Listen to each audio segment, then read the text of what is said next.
Saudara, untuk menindaklanjuti himbauan dari Kapolri dalam menekan penyebaran virus corona, Satuan Turjawali Sabara Polres Goa, Sulawesi Selatan melakukan patroli untuk membubarkan keramaian yang ada di tengah warga.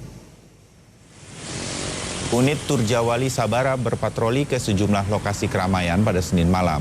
Dalam patroli ini, petugas masih mendapati adanya beberapa kerumunan warga di 5 lokasi yang berbeda. Petugas kepolisian kemudian meminta kepada warga yang masih di luar rumah ini agar segera kembali ke rumah mereka masing-masing. Patroli seperti ini akan rutin diadakan untuk memutus rantai penyebaran virus corona. Di Makassar, Sulawesi Selatan, polisi bersama TNI juga melakukan patroli dan membubarkan keramaian warga yang masih berkumpul di sejumlah tempat, diantaranya di warung-warung kopi dan lokasi kuliner pada Senin malam. Polisi dan TNI akan melakukan pendekatan secara persuasif agar warga mau kembali ke rumah mereka masing-masing. Kegiatan keramaian untuk sementara dilarang untuk mencegah cepatnya penyebaran virus corona.